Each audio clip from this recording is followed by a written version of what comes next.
What's going on, everyone? Thanks so much for tuning in to another episode of the Ducks Dish podcast. I'm your host, Max Torres, with ScoopDuck on 3, coming to you on Monday, May the 12th, 2025. The Oregon recruiting dry spell is finally over. We finally have a commitment to talk about, and I'm super fired up to be joined by ScoopDuck owner and publisher Justin Hopkins. J-Hop, how are you? Well, I think, like many of our Duck fan listeners here, we're in a better mood as we start this week. Obviously a big news, but no, I'm doing good. Had a bit of a recharge this weekend, had a little bit of fun, and obviously that big news broke, and so I feel like it's like high fives all around for everybody. Yeah, I know it was fun to see it because I wasn't so much surprised that it happened, as we'll get into here on the episode, right? But more so when it happened. I was telling you, I just walked off my flight from Salt Lake City. I had a parent reach out to me, sending me the commitment, and they said, is this real? Like, did this just happen? And I was like, oh, snap.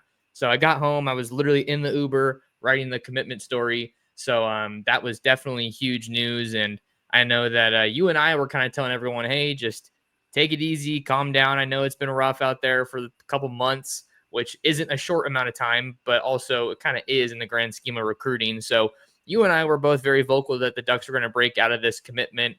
But it comes here nonetheless over the weekend. 5-star Sierra Canyon Edge Richard Wesley has committed to Oregon, the newest member of Dan Lanning's 2026 recruiting class. Major win for the Ducks on the trail. Well, what was your reaction here? And let's just get into what this means for the Ducks. Well, it means they happened to get around Lincoln Riley's fence into California, so that's a good sign. But no, joking aside, obviously Oregon has done well, pulling very talented edge players out of the state of California. Obviously, we can make a Kayvon reference, we can make a Mateo reference. The body of work for those two players alone speaks for itself. So I think if you're Dan Lanning, that's a big sell, right? You're able to say, hey, look, we see you very much in the mold of these guys, very much, in what they were able to do, for us at Oregon, and obviously look at Kayvon in the NFL now. So you've got all that. You've clearly got coaches there that can develop defensive line players. We know Coach Tuioti can do it. We know Coach Lupoy can do it. And of course, Dan Lanning, your head coach, is a defensive guru himself. So, all those things are selling points. I'm not going to beat around the bush. NIL certainly had to be a part of this thing. There was no doubt. I think most people knew that about his recruitment, that you had to have, that competitive offer to get in the game here. But, it was pretty big. It was a kind of mixed emotions, right? It's a big surprise that it kind of happened, but Oregon was really trending and leading heading into this visit. I know Oregon was doing its best to keep this visit, under wraps, get him on campus, because I think they felt they had an opportunity to do this the longer they were able to keep the visit quiet. So I understand why all those things work and what Oregon was trying to do there. Clearly, it spoke for itself with getting Wesley committed. I know some of his dad's immediate comments were a little bit alarming to Oregon fans, but, I said it on the message board. I'll say it here too. I mean, I put as much stock in those comments of, maybe not being sure or continuing to take more visits as I do the kid that says their recruitment is shut down in May. It's May. Okay. Both of those things are extreme opposites, in my opinion. It's still recruiting no matter what. There's going to be 1,000 decommitments between now and December. And not obviously not all at Oregon, but 1,000 decommitments in recruiting. So I'm not worried about those comments. Oregon knows no matter what, if he committed today or if he committed in a month, that this one wasn't going to be over. So really, to me, it's just, maybe he said the quiet part out loud, but I don't take exception to it. And I love that Oregon was able to get back on the board in a big way. Yeah, and just to add my piece on the whole surprise element or the early commitment element, I reached out to a source close to Wesley after that, and I just flat out said, like, I take it that this commitment wasn't expected this weekend. And he was like, no, it wasn't. And the main competitor that I was told was Texas in this recruitment. So getting a win over Texas, who's just emerged as a behemoth on the recruiting trail under Steve Sarkisian, is nothing to scoff at. And obviously getting back into Southern California in a major way, where the Ducks haven't been the most, I don't want to say lucky, but they haven't had the most success there. recently here in the 2026 class, obviously with Tom flipping to USC, that's the main one that people are going to point to. So for Oregon to get out of this recruiting slump, first commitment for Oregon since I think it's February 21st, 2025. I've written it that many times. I know when it was, and that was Xavier Larice, the 4-star DB out of Florida, who was also back in Eugene this weekend. For Wesley to be the guy that kind of snaps him out of this funk, I don't think you could ask for a better player to do it. An extremely high profile player. Wesley, of course, was he was a top 3 talent in the 2027 class before he made the decision to reclass here and just say, hey, I'm ready. Like, let's get this thing started. And the body of work certainly speaks for itself, Justin. You look at his season last year with the Trailblazers at Sierra Canyon, 9 sacks, 16 tackles for loss. And he's definitely got that ideal frame, 6'4", 6'5", 255 plus. I think this is a guy that just really checks all the boxes for you from a physical standpoint, and then just also seeing the production there to pair with it is really encouraging. Yeah, I like your points about production, right? This is a good player in a good league, right? It's not just him, going up against some guys in Idaho that, they managed to put a helmet on and some shoulder pads. And like you said, he's got the ideal frame. He's got the size.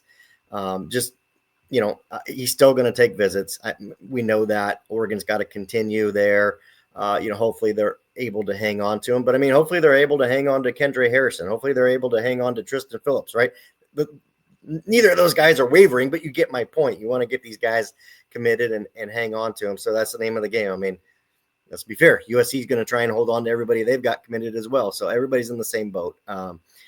Like you said, I love it. I love that they got a guy, an elite player, a guy from California, an edge prospect, because as we you and I, looking at that defensive line board, whether it's interior guys or edge guys, it was starting to get a little bit thin for Oregon. You start to lose a couple of your commits. Obviously, Tom's the big one. Oregon needed to find guys to, replace, Bot Mulatolo was another one that decommitted to Oregon, but decided he wanted to play offensive line. So that one's a bit more unique, but anyways, yeah, Duck's getting back on board. Love it. Love Wesley. Hopefully they can keep him committed. I think this one will be, pretty good shape overall, but now you and I know that, in the next couple of weeks, probably won't be too many more commits. I just don't see May being like a big boom commit month. But I think we start turning the page to June, and that doesn't mean June 1st, boom, start all the commits. But, as we turn the page into June, I think, there will be a little bit more frequency with the commits as well. Yeah, I tend to agree with you as far as May not maybe being the biggest month for Oregon, but that also lends itself to a bit of the surprise element here, right? Oregon had a rough couple months, of course, but just because somebody's ready to commit, obviously Wesley made his decision and committed when he did, but you and I both know there's a strategy element at play here with the staff. Maybe it was a kind of deal like, hey, we know you want to commit right now, but can you just hold off on it for a little bit, and then we have these other guys that we're working on, and then boom, boom, boom, and we've seen Oregon do that historically with Dan Lanning. Like June, July tends to be kind of like explosive months on the recruiting trail. Maybe that's the best way to describe it. Coming off those OVs. So I'll have to do a little bit more digging there, but I certainly, from what I was told, internally, it wasn't a guy that they thought was ready to pop just yet. So everything I've been able to gather is that this was kind of a shock, but the best kind of shock or surprise that you can ask for. And with Wesley, I think he's also a big recruiting win, looking at the edge position specifically, because of course, coupled in with the some of the flips that we saw away from Oregon over these past couple months, was missing on a major edge prospect in 4-star Derek Coleman Brusa from Seattle Kennedy Catholic. He made the decision to stay home and play for Jed Fish and the Huskies. I would guarantee you that Oregon's going to do all they can to stay in the mix there, but that's obviously a hometown hero kind of element. His brother's there, kind of like we saw with Cody Green a little bit. I think a bit of a different situation there, but because you miss on a guy like that, it makes it all the more important to get a guy like Wesley. And I don't think if Coleman Brusa had committed to Oregon, Justin, that they would have not recruited Wesley. I think that they were always going to stay in the mix there, but nonetheless, I think you get a really, really talented guy at not a position of need, because I think on the roster you're loaded with young talent, but here in the class, like you were saying, some of your options are dwindling down a little bit. You're just seeing guys come off the board here at that position specifically. Yeah, not a really, honestly, just not a great edge group west of Texas this cycle, right? Just not a ton of names. And so, like you said, you mentioned DCB, Derek Coleman Brusa. You've got Wesley. Or obviously, Oregon's got Dutch Horace committed, the St. John Bosco product. But, it's kind of a big drop off after that, in terms of what's available. So, I think Oregon felt that way that, hey, look, we don't need to sign 3 edge guys in this class, but, maybe getting one elite guy like a Richard Wesley, we can kind of move our focus, into these other position groups that, we know wide receivers a big one, defensive backs a big one. And I will say this, I'm going to back myself up just a little bit because I thought about it. You and I kind of agree that, Richard Wesley was a big commitment, but it doesn't mean that more are imminent, but we're seeing the makings of some guys maybe starting to get close. I know you had an interview with Ryder Lyons, and it sounds like maybe he's had a little bit of shift in his thinking. It didn't set a commit date or anything. I'm not saying that, but kind of a little bit of a shift. Like, yeah, maybe I'm going to start to enter that mode a little bit. Obviously, we can talk about it a bit, but, Jackson Cantwell comes off the board tomorrow and seemingly headed to Georgia. It looks like Oregon's, an uphill battle there. I think you kind of look at that one. If Cantwell does go to Georgia, I think you see Oregon maybe turn up the heat on Emmanuel Ihenacho a little bit more, kind of see what plays out there. I mean, right now it looks like Oregon's in the driver's seat for Ihenacho. Feels like they'll get an even bigger push if Cantwell goes to Georgia, much like, Jared Curtis going to Georgia. Oregon obviously moving into a better spot for Ryder Lyons. You can see those things kind of play out. And that's really good strategy by this staff, right? Don't feel like, oh man, we got to settle for Emmanuel Ihenacho, 5-star, the number 2 ranked offensive tackle in the country. Like, come on. Like, let's break out of this a little bit. And then the last one I was going to mention too, Messiah Hampton. We saw Wilt Fong put in the prediction for him today to start Monday morning. I think you and I have felt like, hey, this is a guy we could be really close to putting a pick in. He obviously made yet another visit to Oregon this past weekend. So I think some things are moving and brewing. It just doesn't mean we're getting a commitment tomorrow, but you can see some things shifting in the right direction. Yeah, the Ducks are definitely shifting in the right direction here in the 2026 class. And we knew they weren't going to stay down and they weren't going to stay quiet forever. And I'm glad that you mentioned Hampton, Justin, because he was one of those guys that I highlighted in my my next 5 to commit story, or like which Oregon targets could be on commit watch next. And Messiah Hampton was number 2 on that list, with Ryder Lyons being the first guy that I mentioned. That was a really fun interview to do. I definitely feel like fans should read it if you're interested in where Oregon's going right now in the quarterback recruiting position, at recruiting the quarterback position here in the 2026 class. The biggest thing that was a surprise for me wasn't that he had 3 official visits set. You got USC, Oregon, and BYU in that order, but it was the timeline for a decision. He hasn't set a commitment date, but when I asked him, he just said kind of as soon as possible. And basically, if he ends up committing before his OVs, he's probably only going to OV to the school that lands him. So I guess in a unique way here, usually, Justin, we think it's more favorable for Oregon to get that last official visit, but maybe it's going to help them to have that middle slate to kind of fight off BYU here as the top competition. Yeah, I mean, there was a number of articles written, nationally, if you will, by all the networks. As soon as Curtis committed to Georgia, everybody's expecting that to be the first drop in the quarterback dominoes. And it's fair to say, right? So now obviously Ryder Lyons probably feels like he's a little bit more on the clock. Georgia was a big player for Bo Bentley. Oregon's not in the mix there. But now you could say, hey, okay, Bo Bentley seeing, okay, this option's now off the board for me. I probably need to, pick my spot so I'm locked in somewhere I want to be.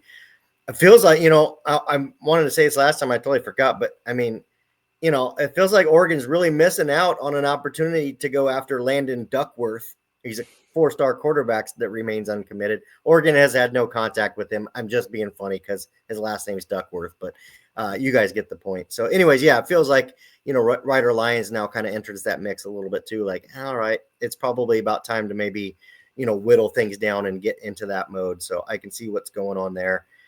Like I said, Oregon's going to be fine. I still think by the end of July, early August, we're going to see probably 2/3 of this class committed to Oregon. And then, what you'll basically see after that is Dan Lanning go to work on either incredibly high upside guys, like a 4-star that normally you'd be like, are you sure? But they're going to see a trait or something that they value, or elite 5-star players, whether they're committed somewhere else or not. That's what you'll see Oregon kind of fill out its class with. So, if we can let it get to that point and kind of see where we stand, I think we'll be okay. I did a lot of talking there. I didn't know if you had anything next, but I felt like this would be a good opportunity.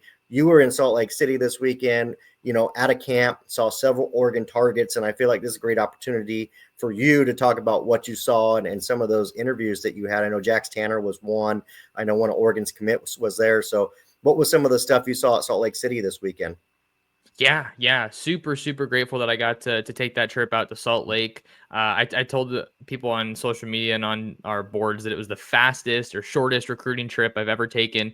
Got into Salt Lake Friday night, and I was back home in Long Beach on Saturday night. So less than 24 hours in Salt Lake City, but it was a blast. The Ducks had Jax Tanner out there, top center target, really on the board right now, out of Meridian, Idaho, Rocky Mountain High School, just committed to the Adidas All-American, the Navy All-American Bowl in San Antonio. So he's right there with the best in the country. He's an On3 industry 3-star, and he's still one of the very best at his position. I loved getting to see him in person for the first time. Obviously, there's no pads on, but he was my top offensive line performer the entire day. He just looked really, really good, moves really well, 6'4", 285. I loved his ability to recover in the one-on-ones. So maybe he didn't get the best first step on some guys, but he was able to just gain his ground a lot better than maybe you would have expected. We got a little guest here on the show. Snackson makes an appearance. He's roaming there in the background. I usually just shut Murphy out because she loves to hop on the back of my chair, and she has just completely destroyed it, clawing it up. But yeah, it was a fun camp, man. I mean, I love being around football. I was telling my fiance last night, I was like, it's kind of going to sound weird, but I love having turf in my shoes because of what it means. It means that I'm around football, and it was just a blast. Viliami Moala was also out there, an Oregon defensive line commit in the 26 class. He's only a 3-star. He's over there at Willamette in Eugene. But my God, that dude does not play like a 3-star. 6'3", 6'3.5", 335 pounds. He earned his invite to the Under Armour All-American game after just a truly dominant performance from start to finish. I mean, I don't know how I could probably count on one hand how many reps that guy lost, if there were any. I think the best battle of the day was definitely Tanner against Moala, and Moala's locked in. Not really anything new to report there, but I definitely get the feel that BYU is Oregon's strongest competition for Jax Tanner, BYU, Michigan, and a few others. No, it's good. And it's nice that you're able to get out to those and see them in person and talk to them and, kind of doing some of that, which I know is just valuable. It's not always tangible in the form of a story, but then, later on somebody asks a question, but, oh yeah, I saw him in Salt Lake City and this is, how he looked or what I thought of him. So it's always a lot of value. And then I know you text me, and I'm just going to throw it up, but it sounds like you're going to hit a couple more schools this week. Possibly there's a lot of showcases and things going on as we start May. Yeah. So I got out to my first showcase last week at Tustin High School. Not a lot of 26s that are on Oregon's radar there, but the main guy that I was learning a lot more about was 2028 quarterback Aiden Edwards, who was on the On3 watch list for 2028. And then I'm planning to get out to Mater Dei tomorrow on Tuesday. They have a morning showcase, and then possibly St. John Bosco on Wednesday. So it's a really fun time here in SoCal, especially with kind of the camp circuit starting to wind down. But I love going to those showcases, get to meet the players, get to meet a lot of awesome parents, and most of those have some pretty good eats at them as well. So always appreciate the free food. Perfect. No, and it's great that we're able to provide that, to our ScoopDuck members, which is not something anybody else can do. That was all I had, Max. I figured I'd throw the floor to you, though, because that was kind of your arena and your time to shine. I didn't know if you had anything left on the planner, if we hit it all, if it's time to buzz out or what we got. Yeah, I think that's pretty much what I had. I mean, I'm posting stuff from the camp over on ScoopDuck, and then I'm going to combo that with some interviews from Oregon's recruiting weekend. A lot of big-time visitors, of course, Richard Wesley, the headliner, were out there in Eugene. So I think I'm going to try to maybe put a photo gallery together too. So I took my camera and tried to get a couple good shots. Sione Cajo, the 2027 quarterback out of Tacoma, Washington, he was the other main Oregon target that was over there in Salt Lake City. So he's a 27. He's got a ways to go, but Oregon definitely seems like they've kind of solidified their spot there early on in his recruitment before it goes national, which I think will most likely happen. But as of right now, he's mostly a West Coast guy. Perfect. No, and no, that's all good stuff. And then I know you and I need to cut this one relatively short because you've got a couple more post-visit interviews to get to for basically the people that subscribe to ScoopDuck, which pay our bills. So that's exciting. I guess it's a good time to maybe end this one on that and tell everybody to stay tuned because I think you've got a couple exciting interviews about to hit. No doubt. Yeah, you guys, if you're watching or listening here, come and see us at scoopduck.com. Come and try us out. Got an awesome community, very active message board. And, Justin and I do everything we can to bring you the best Oregon football recruiting and football coverage, some hoops sprinkled in there as well. So it's a fun time, and we think it's really a great place to be. And what makes it even more valuable is you got the great Chad Simmons and Steve Wiltfong along for the ride as well. So if you subscribe to ScoopDuck, you'll get to read all of their stuff as well. If you want to find more of Justin, you can follow him at jhopkinssd. Find me anywhere at Torres Sports, and share the show, share the Duck Dish podcast with everybody you know, not just Duck fans. Just share it with everyone you know. And we appreciate you guys being along for the ride, and we'll see you in the next episode of the Duck Dish podcast.